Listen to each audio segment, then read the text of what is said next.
Hola, muy buenas tardes, público de Ultimátum. Estamos platicando esta tarde con Diego Cadenas Gordillo. Él es defensor de derechos humanos del Centro de Derechos Humanos CUNTIC. Es un gusto saludarte, Diego. Gracias. Y es un gusto también estar platicando con ustedes de temas muy interesantes en relación de los derechos humanos, de los conflictos también sociales que han ocurrido en los últimos años en Chiapas. Y bueno, te saludo, Diego. Muy buenas tardes. Gracias. Buenas tardes. Pues para empezar, Diego, tú participaste hace poco en un proceso de selección del Ombudsman del Centro Estatal de Derechos Humanos, de la Comisión Estatal de Derechos Humanos. Cuéntanos cómo fue este proceso, cómo te pareció, ¿tú crees que sí fue un proceso transparente o no? No, precisamente nosotros consideramos, me pareció que fue un poco transparente, que no hubo oportunidad para que personas conocieran la convocatoria. Fueron aproximadamente 2 días y medio entre que se abrió y se cerró la convocatoria. Eso no dio oportunidad para que suficientes defensores y defensoras de derechos humanos pues reunieran los documentos que la convocatoria requirió y pues fueran postulados, ¿no? La convocatoria tenía como requisito que fueran asociaciones civiles que postularan a las personas que tuvieran una trayectoria en la defensa de derechos humanos.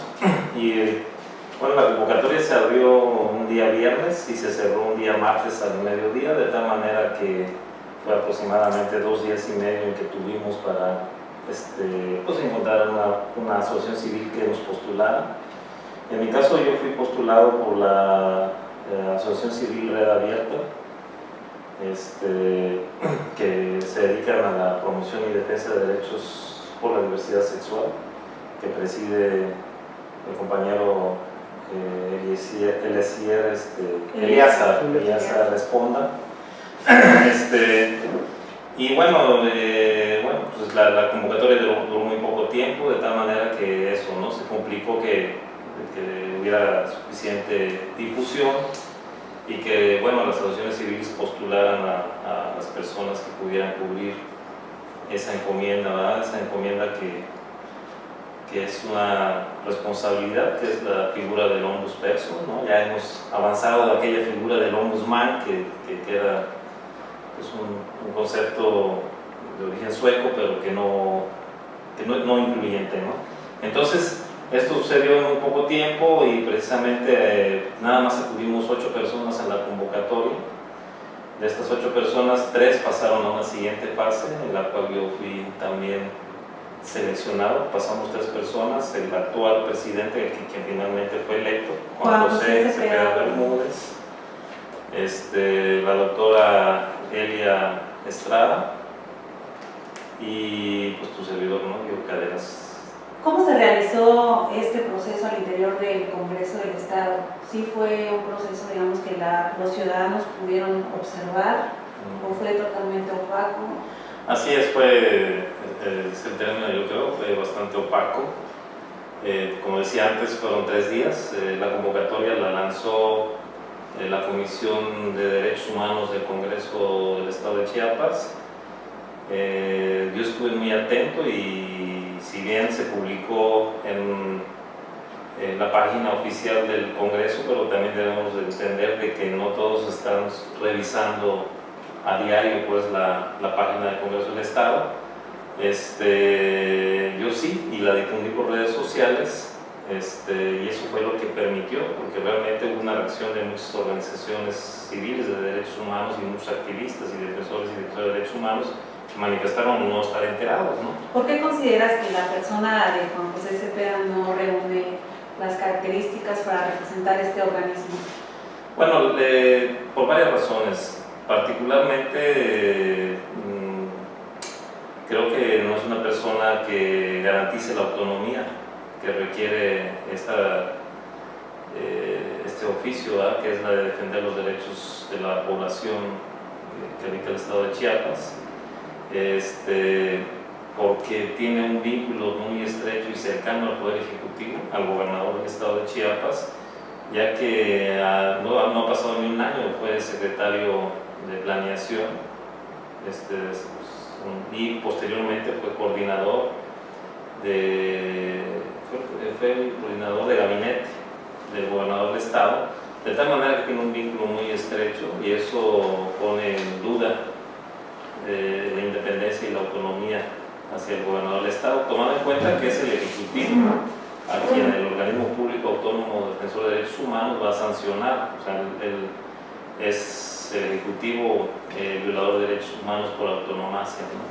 Antes de que nos platique sobre esta impugnación, este recurso que presentaste respecto a esta designación, cuéntale a la gente, porque como ciudadanos a veces no entendemos cuál es la función o la importancia del quehacer del Consejo Estatal de Derechos Humanos. Es más, no vemos una actividad pues consistente respecto a las funciones que debería tener. ¿Por qué es tan importante este organismo? Bueno, es muy importante porque precisamente se encarga de que los actos de autoridad sean respetuosos de los derechos de los gobernados. Es decir, hay un poder que ejerce el Estado y este poder tiene límites. Ese límites son nuestros derechos como ciudadanos, ¿no? Entonces, cuando el Estado, cuando ejerce ese poder del Estado, un poder legal que tiene, se excede y invade ya nuestros derechos como ciudadanos, que tenemos como ciudadanos, es entonces en cuando interviene un organismo público, en este caso un organismo público autónomo de derechos humanos, para determinar si realmente fue un exceso en el ejercicio del poder por parte de los gobernantes y si entonces pues, es procedente pues una reparación de daños, una sanción al servidor público que haya transgredido estas normas y en un momento dado que se definan medidas de no repetición, es decir, no simplemente quede todo en que hay un responsable servidor público o en que hay que reparar el daño, sino también es muy importante que se establezcan medidas que impidan que vuelva a suceder una violación similar a este caso en concreto. Entonces, por ello es muy importante que no haya un vínculo entre el ombudsperson, el oficial defensor de derechos humanos, con el Estado, ¿no? Con el gobierno.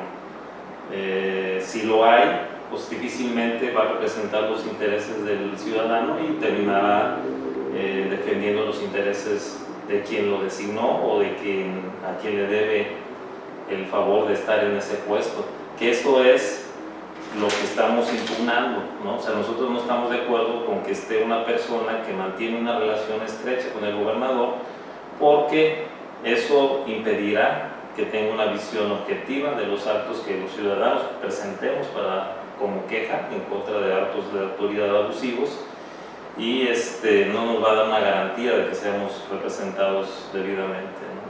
¿Dónde presentaste esta impugnación y bueno, en qué parte de este proceso va? Bueno, presenté el recurso de impugnación, el recurso idóneo en este caso es el recurso de amparo, de juicio de amparo. Lo presenté ante el juzgado federal, fue ya turnado al juzgado primero de distrito, fue admitido en el juzgado primero de distrito y el trámite está siguiendo su camino normal, dijéramos, hasta este momento. Está fijada la fecha de la audiencia constitucional para el próximo día 23 de mayo. En esta audiencia se tiene que definir si el procedimiento de designación del actual presidente de la Comisión Estatal de Derechos Humanos es constitucional o es inconstitucional, ¿no? Nosotros decimos que es inconstitucional porque, por un lado, lo que ya comenté, no hay una garantía de autonomía. Consideramos que Juan José Cepeda Bermúdez tiene vínculos estrechos con el gobernador, con el titular del Poder Ejecutivo, y que eso pues compromete, ¿no? Hay un conflicto de intereses y que no vamos a ser debidamente defendidos los ciudadanos ante los actos del Ejecutivo. Por otro lado, también señalamos que fue inconstitucional porque lo que tú decías, no hubo transparencia no sabemos cuáles fueron los argumentos del Congreso, sobre todo de la Comisión de Derechos Humanos del Congreso local, para designarlo a él y no a mí. No hay un procedimiento, digamos, no hay, que especifique claramente. No hay procedimiento ni hubo transparencia, ¿no? Que indicara, bueno, esta fue la discusión y pusimos, elegimos a Juan José Cepeda Bermúdez porque tiene estas características por encima de estos otros, ¿no? Claro. Entonces, por ejemplo, en mi caso yo tengo 20 años en la defensa de derechos humanos desde la sociedad civil, ¿no? Entonces yo quisiera saber cuántos años tiene de defensa él, en la defensa de derechos humanos, ¿no? Y pues, por otro lado también no tengo una relación con el Ejecutivo, ¿no? Nunca he trabajado en el gobierno del Estado, menos con el gobierno del Estado en esta administración. Por lo mismo, yo tengo por encima de Juan José Cepeda Bermúdez esa situación, ¿no? Por otro lado también argumenté la falta de igualdad, puesto que esta relación que él tiene pues lo puso en ventaja sobre los demás postulantes, ¿no? En mi caso, él exhibe y dice que haber sido postulado por más de 80 organizaciones civiles, ¿no? Yo me pregunto, ¿cómo le dio tiempo para reunir en 2 días y medio las cartas de postulación y las copias de las actas constitutivas de todas esas organizaciones que dice y que el Congreso avaló como buenas, si nada más tuvo 2 días y medio para conseguirlas, ¿no? Y lo que más me preocupa, lo que más nos preocupa, y por eso es nuestro énfasis en la impugnación, es de que él es inelegible. La ley, la Constitución Federal establece que quienes ocupen los cargos de ombudsperson debe demostrar que no han trabajado con un año de anticipación en ningún puesto de titular de distintas secretarías, ¿no? Y que tampoco fue Procurador General de la República, que tampoco fue titular del gobierno de la Ciudad de México, ni procurador de la Ciudad de México, de Justicia de la Ciudad de México. Obviamente que esto hay que traspolarlo a las locales, ¿no? O sea, significa que debe demostrar que no fue titular de ninguna secretaría del gobierno del Estado, ¿no? Y eso pues está probado que sí lo fue, ¿no? Está probado porque hay notas de prensa que así lo dicen, y esa fue una de las pruebas que yo presenté. Y bueno, próximamente vamos a ofrecer otras pruebas para demostrar que él sí fue titular de una secretaría, como lo es la Secretaría de Planeación, y que entonces era inelegible, ¿no?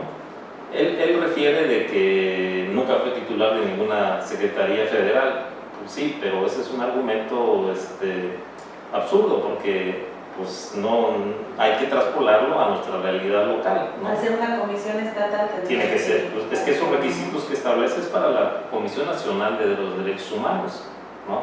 Por eso dice, no debe de haber sido titular de ninguna secretaría federal para ser presidente de la Comisión Nacional de los Derechos Humanos. Para la Comisión Estatal, la ley de la Comisión Estatal copia textualmente lo que dice la Constitución, y pues por eso piensa que eso es válido.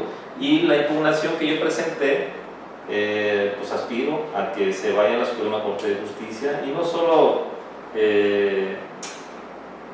señale que es inconstitucional el nombramiento de esta persona, sino que también aspiramos a que se modifique la Constitución local y se modifique la ley de la Comisión Estatal de los Derechos Humanos, y que de una vez por todas se diga que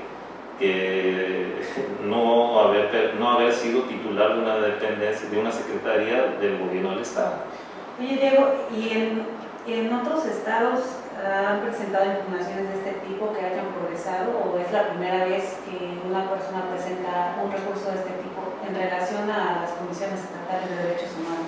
Mira, francamente desconozco si en las comisiones estatales. Lo que sí sé que en instancias como el IFAI, por ejemplo, como en el IFE en su momento, el INE, ¿no? Sí han habido impugnaciones. Y aquí hay un dato muy importante de los cuales yo también estoy pues aspirando a que sea tema de análisis en la Corte. En estos casos se ha resuelto que los actos de los congresos son actos soberanos, que no procede impugnación, ¿no? Que no procede un recurso de impugnación. Entonces, lo cual en mi experiencia en materia de derechos humanos hemos encontrado precedentes en otros países en donde la Corte Interamericana de Derechos Humanos, en un primer momento la Comisión Interamericana de Derechos Humanos, ha resuelto que eso es violatorio al derecho humano, a la seguridad jurídica y al derecho a tener un recurso de impugnación. O sea, ¿esto qué quiere decir? No es posible en ninguna parte del mundo que todos los actos, que algunos actos de autoridad no sean impugnables. Todos los actos de autoridad deben ser impugnables. Es un derecho que tenemos los ciudadanos. Y aquí tenemos un resquicio, ¿no?, del sistema jurídico pues obsoleto, ¿no?, que aspiramos a incidir para que sea modificado, tomando como pretexto el nombramiento, el procedimiento de designación del presidente de la Comisión Estatal de Derechos Humanos, de tal manera que no solo estamos aspirando, o sea, es decir, no nos interesa ser el presidente de la Comisión Estatal de Derechos Humanos, no es esa la razón de mi impugnación, ¿no? La razón de mi impugnación es porque considero que esta persona no es inelegible, ¿no? Que se reponga el proceso, digamos. Es muy probable que se reponga el procedimiento y que entonces se establezca un procedimiento en donde la ciudadanía podamos participar, ¿no? En donde, por ejemplo, en la Ciudad de México, dilató mes y medio la convocatoria abierta, ¿no? En esta se presentó los perfiles que asociaciones civiles te postulan, obviamente el currículum y un plan de trabajo. No nada más. No, nada más me postulo, ¿no? Y además se abrió un espacio en el propio Congreso local, en este caso la Asamblea, en aquel momento la Asamblea de la Ciudad de México, el DF, para que presentara cada uno su propuesta y fuera cuestionado por los representantes en la Asamblea, y donde también pudieran ser escuchados por toda la ciudadanía que así quisiera, ¿no? Y después se hizo la elección, la selección, pero con criterios definidos, de tal manera que en lo posible se evite de que sean razones subjetivas las que lleven a la elección del presidente o de la presidenta de la Comisión del DF de Derechos Humanos. Entonces, mínimamente, o sea, ese debe ser nuestro parámetro en Chiapas, ¿no? Mayor tiempo y mayor publicidad de la convocatoria, de que se abra un espacio para debate, un espacio para exponer el plan de trabajo, criterios realmente objetivos. Pero este procedimiento del cual hablas, de que el proceso de designación o de elección cambie, ¿tendría que estar plasmado en algún orden legal? Sí, ¿La Constitución o en algún otro? En la ley de la Comisión Estatal de Derechos Humanos es también deseable que también esté establecida en la Constitución local. Ya se encuentra establecida en la ley federal, ¿no? O sea, es decir, deja los lineamientos suficientemente abiertos para que cada Congreso local defina los detalles del procedimiento de designación del organismo público autónomo defensor de derechos humanos en cada estado, ¿no? Entonces, en el DF, pues es de las legislaciones más progresistas que tenemos en el país en todos los temas, y también lo es en el procedimiento de elección del ombudsperson. Este proceso de selección es muy importante, sobre todo en entidades como Chiapas, donde tenemos una lista de conflictos sociales, de grupos que son altamente vulnerables por violaciones de actos de las autoridades. Y hace un rato nos comentaba Diego que tiene 20 años de experiencia en la defensa de los derechos humanos. Él está acompañando, entre otros casos, a las personas, a más de 200 personas que han sido desplazadas del municipio de Chenaló también a presos políticos, víctimas de tortura y otros grupos de desplazados de otros municipios, ¿verdad? Así es. Hay un tema que, aprovechando pues que tienes toda esta experiencia, me gustaría preguntarte. Estamos en medio de las campañas de los candidatos a gobernador y próximamente ya estamos a unos días de que comiencen las campañas de diputados locales y miembros de ayuntamientos. ¿Cómo ves este panorama? Porque pues tomando en cuenta que se vive un proceso electoral, podría intensificarse la violencia hacia estos grupos.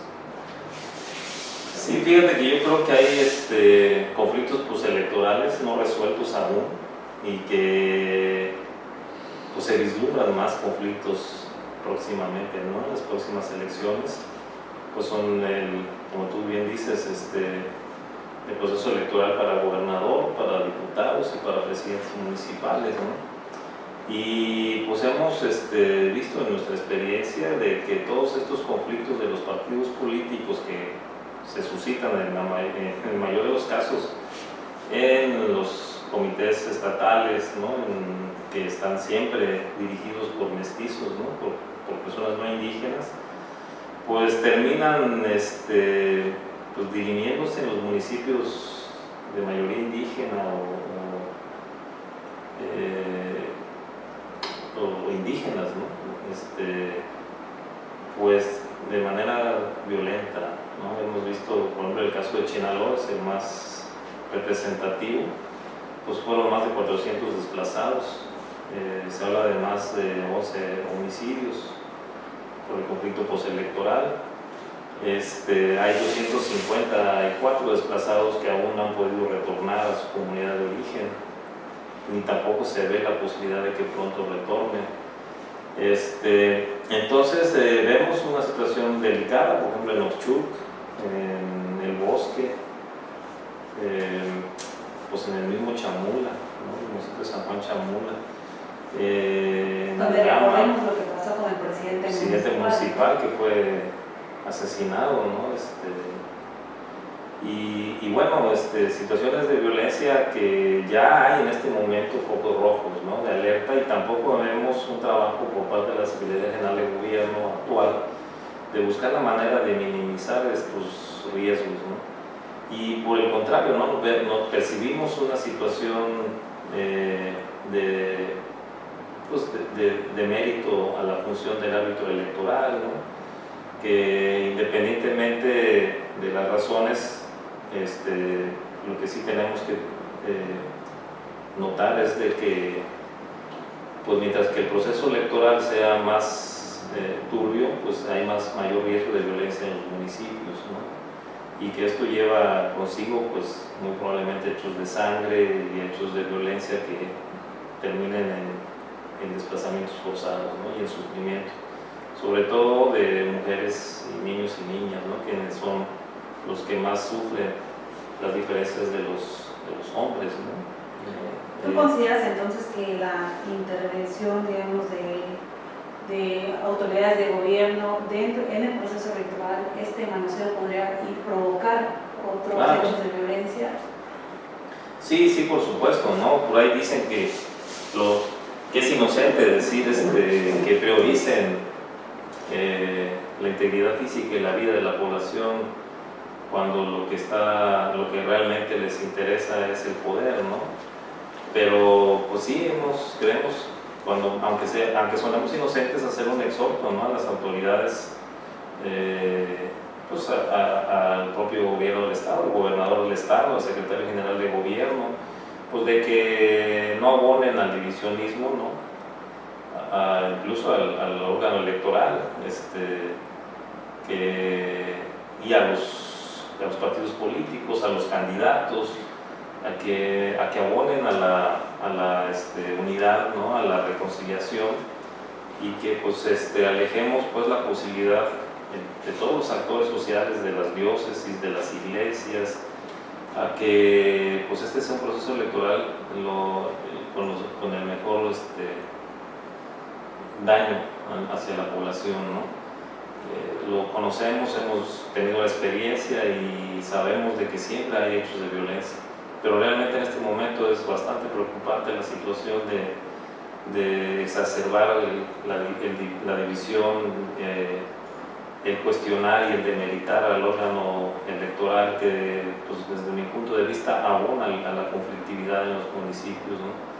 Y que a largo plazo pues, pues nos pone en una situación de mucho peligro, ¿no? Yo ya por ahí comentaba que estábamos a punto del fratricidio, ¿no? A enfrentarnos entre chiapanecos, entre chiapanecas, ¿no?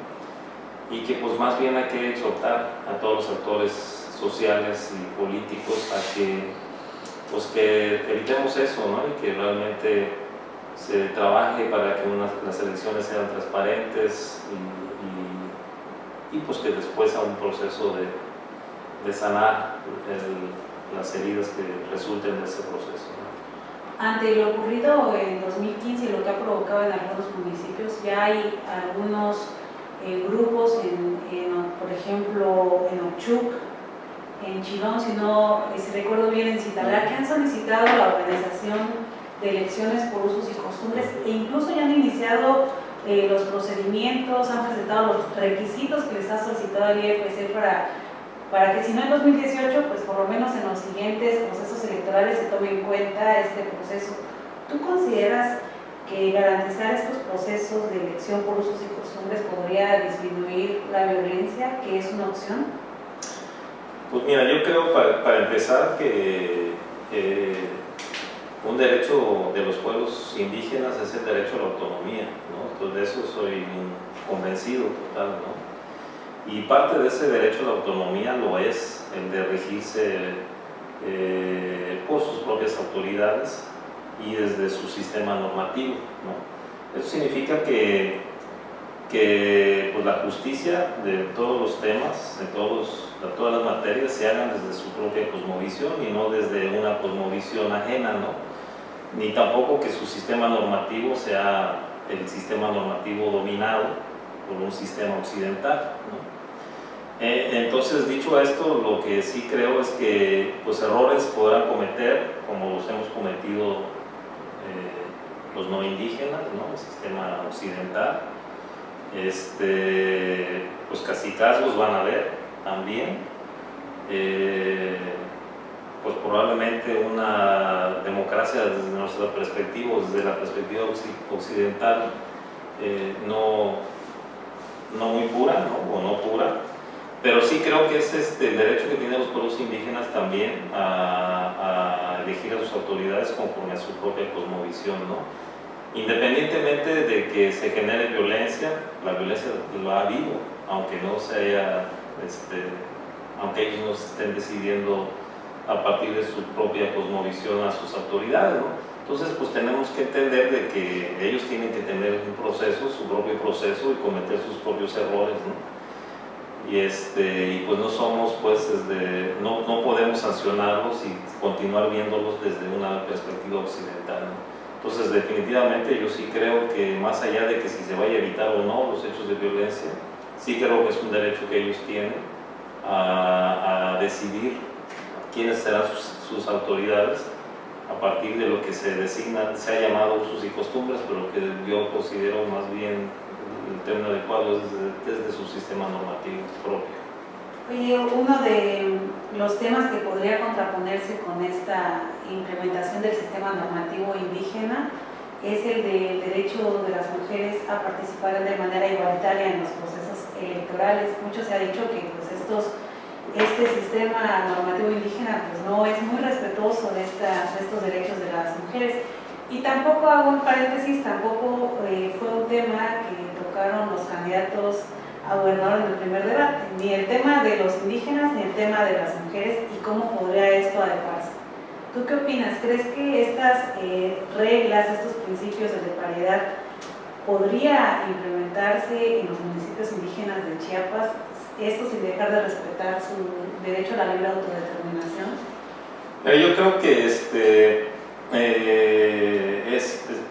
yo de acuerdo totalmente con lo que tú dices, es decir, la violación a los derechos de las mujeres no es exclusivo de los pueblos indígenas, ¿no? O sea, estamos de acuerdo que la violación de derechos de las mujeres se cometen, los cometemos también, pues en esta sociedad occidental, ¿no? Y tú bien dices, primer debate ni siquiera se refirieron, por ejemplo, al tema de los feminicidios, ¿no? En Chiapas, que es realmente alarmante la cantidad de mujeres que están siendo asesinadas por el derecho de ser mujeres, ¿no? Y que ni siquiera, y alarmante también es que ni siquiera les interesara a los candidatos a ser, ni les interesa, y tan así que ni siquiera lo refirieron, ¿no? Y igual el tema de los pueblos indígenas es otro tema que quedó ausente, ¿no? Invisibilizado por los candidatos. Probablemente lo van a hacer ahora en el segundo debate, me imagino que han tomado nota de las críticas. Pero bueno, esto es para decir eso, ¿no? Hay ese discurso de que los pueblos indígenas en sus usos y costumbres violan el derecho de las mujeres, es un discurso que se ha usado para no permitir que los pueblos indígenas ejerzan su derecho a la autonomía. Creo que hay también el equilibrio, ¿no? En este tema sería que hay acuerdos, ¿no? Universales en cuanto a derechos humanos que no pueden ser excepción, ¿no? El derecho a la vida, el derecho a la integridad física, al debido proceso y al derecho de las mujeres, ¿no? No hay cerrazón entonces como se piensa en las comunidades.